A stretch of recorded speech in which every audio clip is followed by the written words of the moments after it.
Бүгдээрээ сайн байцгаана уу? Өнөөдөр энэ бичлэгээрээ Ирландд байгаа оюутнууд яаж онлайнаар виз сонгодог вэ гэдэг зааварчилгааг хүргэх гэж байна. За энэ бичлэгээ болохоор оюутнуудынхаа хүсэлтээр дээрэс нь нэг хөөрхөн дүүгийнхаа санал болгосноор ингэж хийж байна. Энэхүү мэдээлэл маань болохоор 2025 оны 5 сарын 18-ны өдрийн байдлаар Ирландын цагаачлалын албаны сайтн дээр өмнө нь ингэж тавигдсан байснаасаа жоохон ялгаад өөрчлөгдсөн байлаа.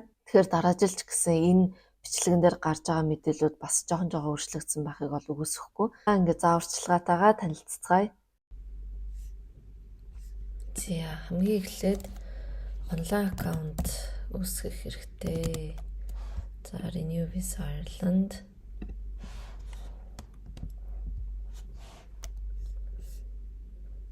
Одоо энэ сайтн дээр болохоор жишээлбэл одоогийн визэн дуусахаас 12-7 хүртэлх хугацааны өмнөөс ингээд шинэ визагаа аплайдж болно гэж заасан байгаа. Тэгэхээр эртнээс ингээд аплайдаад явж ивэл зүгээр. Дээрээс нь одоо 2025 оны 5 сарын дунд байдлаар 25 оны 4 сарын 23-наар эхэлсэн 7 хоногт аплайдсан аппликейшнууд ингээд шалгаж байна гэсэн үг. Тэгэхээр манайхан хизээ аплайдсан блэ гэдгийг мэдж байгаа шүү дээ. Тэгээд хариун гарах төгч гэнэ үү гэдгийг бол эндээс бас ингээд баримжаа аваад авах боломжтой.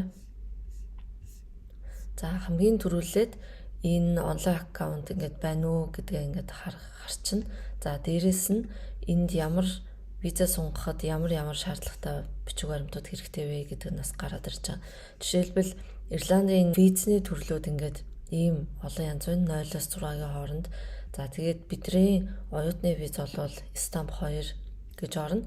За тэгээд Stamp 2 дээр болохоор одоо энэ ILEB гэдэг энэ листэнд байгаа сургуулиудыг заавал сонгосон байх хэрэгтэй гэсэн үг. Энэ ямар учиртай лист вэ гэхээр Ирландын хууль зүйн болон цагаачлалын албанаас хамтраад баталсан ийм сургуулиудын жагсаалт явж идэг. За жишээлбэл энэ дээр provider гэдэг нь болохоор нөгөө юугаа хэлж байгаа. Сургуулийнхаа нэрийг хэлж байгаа. За Elias Schools гэхэд бол энд ингээд гараад ирж байна. За тэгэхээр гэхдээ манай нөгөө Монголоос үзэж байгаа, Монголоос бас Ирланд руу аплайдах байгаа хүмүүс сургууль сонгочоод энэ дээр бас одоо сонгосон сургууль нь байна уу те тэрийг бас ингээ харчих хэрэгтэй. За Dorset, Eli гэд тэр ямар ч гэсэн ингээ бүгдээрээ байна. Тэгээд энэ сургуулиудынх нь одоо олгож байгаа сургалтууд нь бас ингээ тусдаа ингээ гараад ирж байгаа. За энийг бол ингээ харчихна. Одоо энэ жишээлбэл англи хэлний оюутнаар дахин сонголт хийж байгаа хэсэг нь гэсэн үг. За дахин сонголт хийхдээ болохоор энэ бичиг баримтууд нь бол байж ах хэрэгтэй гэдэг чинь паспорт, өмнөх GNIB, за тэгээд эртсийн захаа, сургуулийн урилга. Тэгээд дараагийн сургуульдаа төлсөн тэр баримт нь өөрөөсөө нөгөө шилжүүлсэн баримтаа бас байж болно. Эсвэл тэр сургууль нь ресипт өгдөг бол тэрийг ингээд бас авсрахсан ч болно. Гэхдээ ресипт өгдөггүй сургууль бас байдаг л да. Тэр тохиолдолд зүгээр өөрсдийнхөө төлсөн төлбөрөөр авсрахчих болно. За тэгээд энэ эрүүл мэндийн даатгал. Эрүүл мэндийн даатгал бол заавал байж ах хэвээр. За тэгээд сургуулийн багцанд болохоор заавал шалгалт байж байдаг шүү дээ. Тэгэхээр тэр шалгалтыг өгсөн дүн нь ингээд байж ах хэвээр гэж байна. За тэгээд эсвэл юугаар дээд боловсролоор буюу higher education-ээр ингээд аплайдах юм бол бас ийм сонголттой. За паспорт, өмнөх GNIB. За тэгээд энэ саяны жагсаалт аваад энэ жагсаалтанд байгаа одоо боловсролын байгууллагаас гаргасан урилга гэсэн үг. За тэгээд шалгалтандаа тэнцсэн байдал. Тэгвэл энэ дээр бол нэг зарим сургууль нь өөрсдийнхөө гэсэн хэлний шалгалтаа аваад оруулдаг шүү дээ. Тэр тохиолдолд бол энийг бол авсрах бол шаардлагагүй. Хэрвээ нэмэлтээр ингээ асуух юм бол одоо иммиграшн ингэж асууж байна, надад тодорхойлт гаргаж өгөөч гэдэг байдлаар асууж болно. Гэхдээ энийг бол ерөөсөө нэг асуусан гэж бол сонсогдоогүй. За тэгээд төлбөр төсний баталгаа хэрвээ тэтгэлэг авч байгаа бол тэрнийхээ нотолсон нотлогоо за тэгээд эрүүл мэндийн даатгал гэд ингээ орж иж байгаа. Тэгэхээр энд ингээд харахаар өмнөх одоо хэлний бэлтгэлийн курс цуусан эрц гэж байхгүй байгааз гэхдээ иммиграшны шалгаж байгаа офицеруудын үзмжээс хамаарат зарим нь бол өмнөх суусан хичээлийнхаа эрцийг авчирээ гэж бол асуух тохиолдол бас байгаа шүү. За тэгэхээр энэ дээр бас ингээ анхаарал авах хэрэгтэй. За тэгээд энд бол мастеринг курс гэдээ бас тусдаа ингээд явж байна. За энэ дээр нэг анхаарах юм нь болохоор манайхын Stamp 2A гэдэг нь бол биш шүү. За энэ болохоор тэр ILEP гэд жагсаалтаа гэсэн шүү дээ. Тэрэнд байх шаардлагагүй хүмүүс болохоор энэ рүү ингээ орж ирж байгаа гэсэн. Одоо жишээлбэл виз авах шаардлагатай орны оюутнууд заавал тэр листэнд байгаа сургуулиудаас ингээ сонгосон байх хэрэгтэй.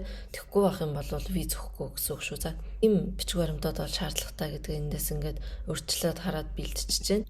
За тэгээд дахин сонголт хийхдээ бол ингээ 300 евро төлдөг. Тэгээд submit хийсний дараа confirmation mail одоо ийм тусгай дугаартай мэйл ингээд таны мэйл рүү очино.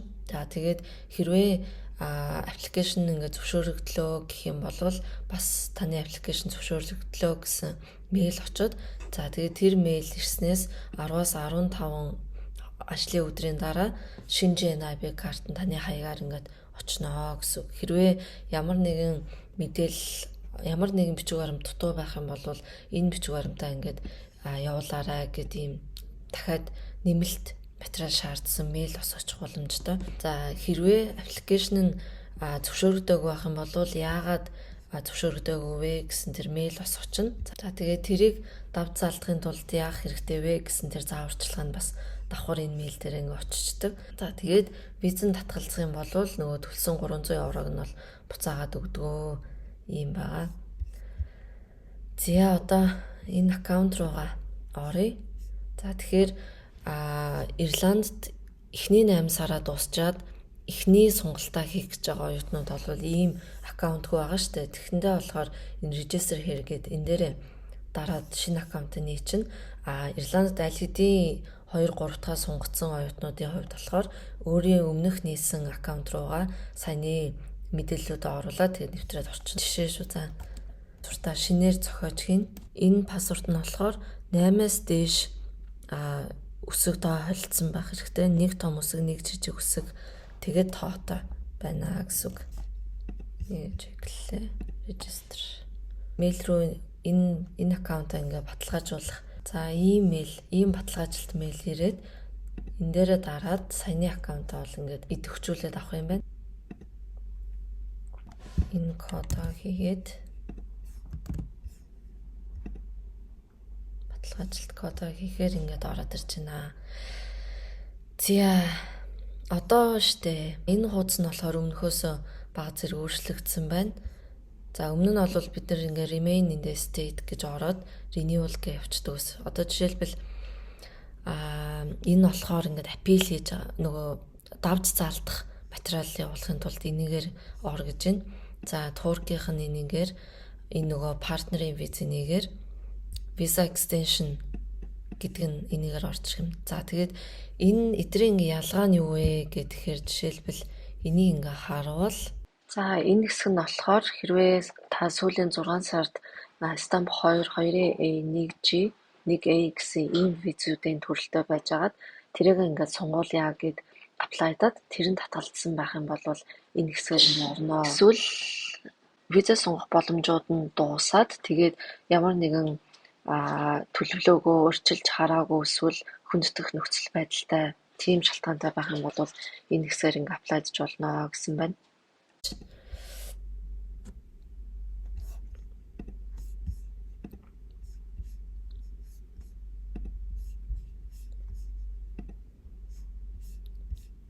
За энэ хэсэг нь болохоор ингээ хоёулаа нөгөө бичиг баримтгүй урт хугацаанд Ирландд байсан хүмүүс бичиг баримтаа олё гэд аплайдахад тэр нь татгалзсан байх юм бол тэрийг ингээ давж залдж байгаа хэсэг юм байна. Тэгэхээр энэ бол бас манай оюутнуудынх бол биш шүү. За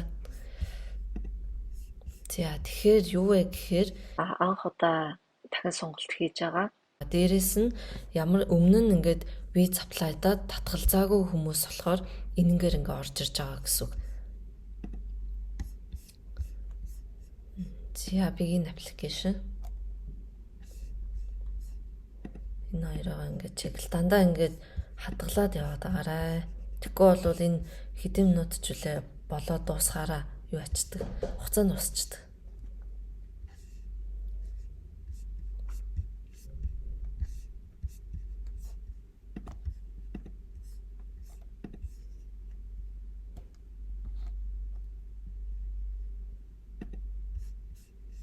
За энэ дээр жишээлбэл GNAB картынхаа дугаарыг ингээд бичэндээ.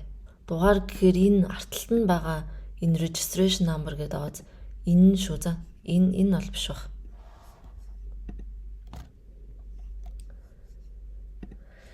За энэ бол зөв жишээ шүү. Жишээ болоод энийг хоос үлдэн, энийг бас хоос үлдэн.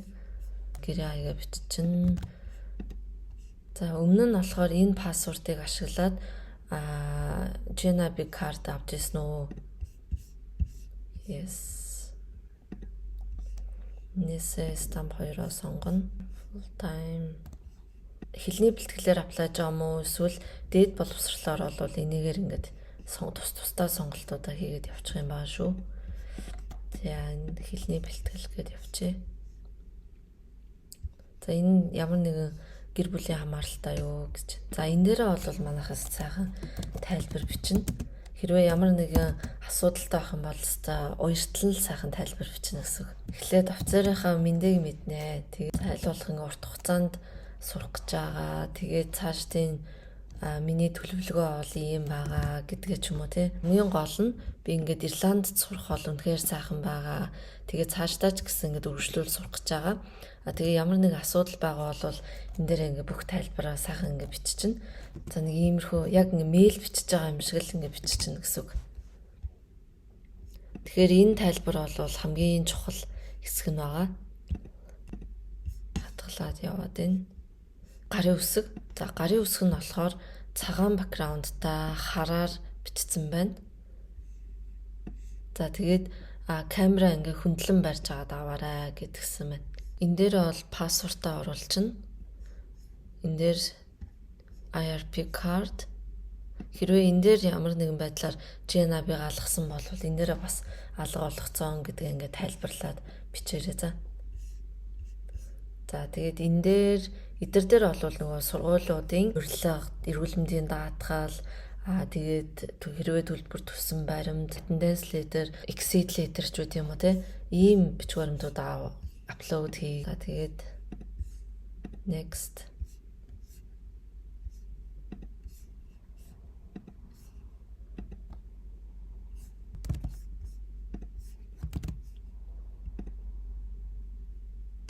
За ингээд төлбөр төлөх хэсэг гараад ирж байгаа. За энэ дээрээ ингээд утасны дугаар, мэйл хаяг, гэрээ хаяг, код энтрийг ингээд бүгдийг нь оруулаад одоо энэ дээрээ ингээд картныхаа мэдээлэл, дуус хугацаа, тэгээд код энтрийг ингээд бүгдийг нь оруулаад pay now гэл төлбөр төлөгдсөний дараа болохоор данснаас нь шууд 300 евро ингээд хасагдаад тэгэлтэй апплайдлаа гэсэн баталгаажилт мэйлээр нь хүрээд ирнэ. Ингээл хариугаа хүлээгээд байж энэ да. Ингээд та нартаа Ирландд хэрхэн яаж сургалтын визээ сунгадаг энэ зааварчилгааг хүргэлээ хэрэг болсон байх гэж бол найдаж байна. Тэгээ манайхаа хадгалаад аваараа шеэр хийгээд хэрэгтэй хүмүүст нь бас түгээгээрээ subscribe дараараа. Дээрэс нь комментоор яг ямар төрлийн бичлэг бас ингээд зааварчилгаа авах хүсэлтэй байна. Тэрийг бичээд үлдээж бас болноо. За дараагийн бичлэгээр уулзцгаая.